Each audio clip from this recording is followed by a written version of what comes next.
Il est un phénomène physiologique, mais pourtant il demeure un tabou. La question de la menstruation devrait être abordée comme un fait naturel et les femmes et les jeunes filles accompagnées dans ce processus pour la bonne information, pour des bons gestes qui garantissent leur bien-être et leur santé. Les jeunes filles et les adolescentes de Kinshasa étaient ciblées pour ces échanges sans tabou.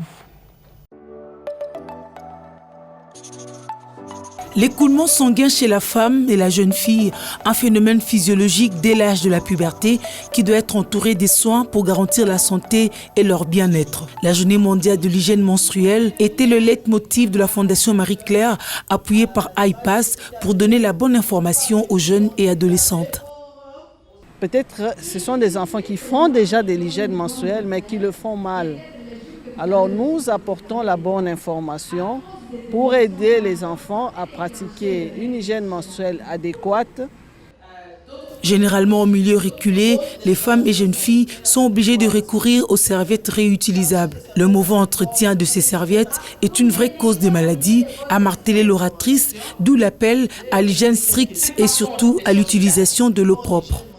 Ce que nous conseillons, que ce qui est disponible là, que ce soit des serviettes à usage unique, que ce soit des serviettes réutilisables, mais que ça soit utilisé d'une manière hygiénique, que ça soit bien entretenu, de manière à éviter des infections et des maladies. Non à la stigmatisation des menstruations, oui à la promotion de la santé sexuelle et reproductive, c'était le message clé de la pilote Mamicho Ponchi.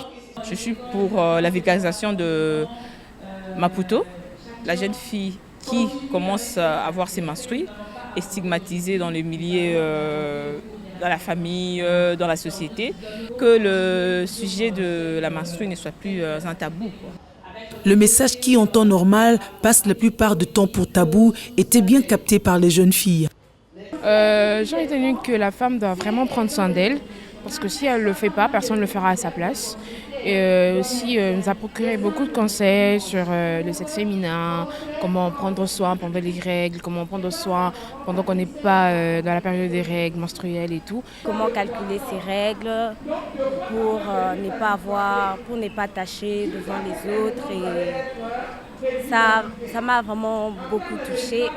Celles dont les parents, de même que les enseignants, n'ont pas le courage d'aborder une question si naturelle, ont beaucoup appris au cours de cette séance. Ça a apporté des réponses à certains sujets qu'on n'a pas forcément le courage d'aborder avec les parents. Et souvent avec les professeurs, ça reste encore tabou. Alors ça a vraiment été très bénéfique pour moi de savoir que non, les règles, c'est pas un fléau.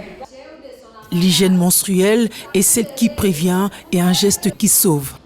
Pour vouloir changer la manière de se comporter des filles et essayer de casser les tabous tout autour de la menstruation. Une occasion que nous saisissons pour mieux expliquer à nos jeunes filles le fonctionnement de leur corps, surtout pendant la période de la puberté, et afin qu'ils puissent voir dans la mesure du possible comment prendre soin de leur santé. Et le silence doit être brisé. La jeune fille doit connaître l'organisation et le fonctionnement de son corps pour prendre soin de sa santé.